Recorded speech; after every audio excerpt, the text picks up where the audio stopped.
आप सभी को नमस्कार। आज से हम लोग अपनी शुरू करने वाले हैं भौतिक भूगोल की क्लासेस को, जिसमें हम भौतिक भूगोल को पूरा पढ़ेंगे।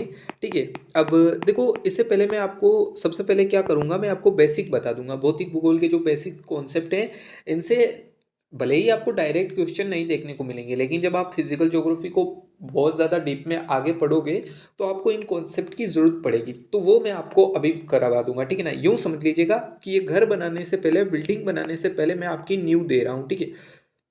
अब उससे पहले हम लोग जानते हैं कि आखिर भौतिक भूगोल होता क्या है ना। देखो, दरअसल हम लोग पृथ्वी पर रहते हैं। ठीक है। हम लोग पृथ्वी की सतह पर रहते हैं, और इस पृथ्वी की सतह पर मान लीजिए ये हम लोग हैं। इस पृथ्वी की सतह पर एक वायुमंडल भी है, एक जल मंडल भी है, और एक जैव मंडल भी है। ठीक है ना। तो पृथ्वी की सतह को मानव के आवास के रूप में देखना या इसका अध्ययन करना, यह है भौतिक भूगोल, जिसमें हम लोग स्थल मंडल, जिस पर मानव रहता है, जल मंडल, ठीक है, वायुमंडल और जैव मंडल को पढ़ेंगे। तो फिर हम लोग सबसे पहले शुरू करेंगे स्थल मंडल से, फिर हम लोग पढ़ेंगे जल मंडल को, फिर वायुमंडल को, और फिर जैव मंडल को। अब स्थल मंडल को पढ़ने से पहले हम लोग पढ़ेंगे कुछ बेसिक। ठीक है। अब बेसिक में आज हम लोग जो जानेंगे वो जानेंगे अक्षांश और देशांतर रेखाएं। देखो, मैं जानता हूं कि बहुत सारे लोगों को ये पहले भी पता होगा, लेकिन सच बता रहा हूं, मैं जितना आज बताने वाला हूं उतना आपको नहीं पता होगा। ठीक है। अब देखो, जब हम अक्षांश की बात करते हैं तो हमारी पृथ्वी पर जो भी काल्पनिक क्षैतिजिक वृत्त खींचे गए हैं उनको हम लोग बोलते हैं अक्षांश। ये काल्पनिक है, ऐसा नहीं है कि आप जो है माइक्रोस्कोप लेकर सर्च करने बैठ जाओ कि हाँ भाई कहाँ कहाँ पर ये है। तो ये काल्पनिक है। ठीक है ना। अब जो अपनी 0 डिग्री जो पृथ्वी को दो बराबर भागों में बांटती है, उस रेखा को हम लोगों ने कहा कि ये भूमध्य रेखा है। 0 डिग्री अक्षांश को ये पृथ्वी को क्या करती है, दो भागों में बांटती है, उत्तरी गोलार्ध और दक्षिणी गोलार्ध। ठीक है ना। ये बात ध्यान रखना कि विश्व की जो 85% जनसंख्या है ना, वो उत्तरी गोलार्ध में निवास करती है। ठीक है। बाकी 15% दक्षिणी गोलार्ध में निवास करती है। ये भी पता कर, मैंने बता दिया आपको। ठीक है। अब हम लोगों ने देखा जो 23.5 डिग्री थी, उसको हम लोगों ने कहा कर्क रेखा। जो 23.5 डिग्री होती है, ये सूर्य की उत्तरायण की सीमा होती है। और फिर जो 23.5 डिग्री दक्षिण की अक्षांश था, उसको हमने कहा मकर रेखा, ये सूर्य की दक्षिणायन सीमा होती है। फिर उसके बाद में जो आर्कटिक वृत्त था, उसको हमने कहा 66.5 डिग्री। और जो अंटार्कटिक वृत्त था, उसको हमने कहा 66.5 डिग्री दक्षिणी अक्षांश। ठीक है। तो और फिर जो 90 डिग्री पर जो बिंदु था ना, ये कोई रेखा नहीं है। ध्यान रखना, जो ध्रुवों पर होती है वो कोई रेखा नहीं होती है, वो एक बिंदु होता है। तो उत्तर में उत्तरी ध्रुव और दक्षिण में दक्षिणी ध्रुव है। ठीक है। अब हमेशा एक बात ध्यान रखना कि जो भी दो अक्षांश रेखाएं होती हैं, इनके बीच में जो दूरी होती है वो हमेशा ही समान होती है। किसी भी क्षेत्र पर चले जाइएगा। ठीक है। वो कितनी होती है, वो होती है 111.13 किलोमीटर। अब आप 111 अपने माइंड में रखना कि 111 किलोमीटर दूरी होती है। ठीक है ना। ये बहुत ज़्यादा ज़रूरी है, मैं आपको अभी बताऊंगा। ठीक है, क्यों। और फिर दूसरी बात कि 90 जो है, 90 उत्तरी गोलार्ध में अक्षांश रेखाएं हैं, 90 दक्षिणी गोलार्ध में अक्षांश रेखाएं हैं। ठीक है। और एक ये अपनी भूमध्य रेखा है। तो टोटल कितनी हुई, 181। लेकिन वास्तविकता में अक्षांश रेखाएं सिर्फ 179 है। ऐसा क्यों, मैंने अभी आपको बताया था कि दो तो बिंदु हैं, ये कोई रेखाएं नहीं है। तो ये एक पहली बात हो गई। ये आपको अक्षांश के बारे में पता होना चाहिए। ये मैंने सारी बातें लिख भी दी हैं, वो आप लोग देख लेना, मैं आपको ये पीडीएफ दे दूंगा। ठीक है। अब दूसरी बात कि ये पता होना चाहिए आपको कि अक्षांश का प्रभाव क्या होता है। दरअसल आप लोगों को ये पता होना चाहिए। हम पहले भारत के संदर्भ में देख लेते हैं। तो भारत के संदर्भ में जो कर्क रेखा होती है, वो भारत को ठीक बीचों बीच से होकर गुजरती है। तो जब हम भारत के दक्षिणी भारत की बात करते हैं तो यहाँ पर कभी भी शीत ऋतु नहीं होती है। वहीं उत्तरी भारत में शीत ऋतु भी होती है, ग्रीष्म ऋतु भी होती है। तो मेनली ये भारत को क्या करता है, भारत को जलवायु प्रदेशों में बांट देता है। नीचे वाले को हम कहते हैं उष्ण कटिबंधीय जलवायु, और ऊपर वाले को हम उपोष्ण कटिबंधीय जलवायु कहते हैं। ठीक इसी प्रकार से अक्षांश विश्व को भी जलवायु प्रदेशों में बांट देते हैं। ठीक है। कैसे, अब जैसे जलवायु पेटियों में बांट दिया जाता है। आपने अरस्तु की जो जलवायु पेटियां होंगी उनको तो कभी पढ़ा ही होगा। ठीक है। ये उष्ण कटिबंधीय, फिर ये उपोष्ण कटिबंधीय, फिर शीतोष्ण कटिबंधीय, और ये शीत कटिबंध। तो इस तरीके से अक्षांश का प्रभाव ये पड़ता है। साथ ही साथ अक्षांश का जो प्रभाव है वो दिन और रात की अवधि पर भी पड़ता है, सूर्य तप के ग्रहण पर भी पड़ता है। यानी कि सूर्य तप किस अक्षांश पर, जैसे जैसे आप 0 डिग्री से 90 डिग्री ध्रुवों की तरफ जाओगे, सूर्य तप ग्रहण करने की जो मात्रा होती है वो बहुत ज़्यादा कम हो जाती है। इस तरीके से आप जब मेरे साथ में और ज़्यादा डीप में पढ़ोगे तो वो मैं सब आपको बता दूंगा। ठीक है।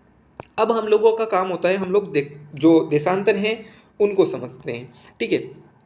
तो ये मैंने सब कुछ दे रखा है ना, आप लोग चिंता मत करना, जब ये पीडीएफ मिलेगी आपको तो उसमें आपको सब कुछ मिल जाएगा। अब हम लोग देशांतर या यामायोत्तर को समझते हैं। तो हमारी पृथ्वी की सतह पर जो काल्पनिक ऊर्ध्वाधर रेखाएं जो खींची गई है ना, इस तरीके से जो रेखाएं खींची गई हैं, इनको हम लोग कहते हैं देशांतर। अब ये सिर्फ ऐसे नहीं है, पूरी ऐसे है ना, ठीक है ना, पूरी ऐसे है, ऐसे, ठीक है।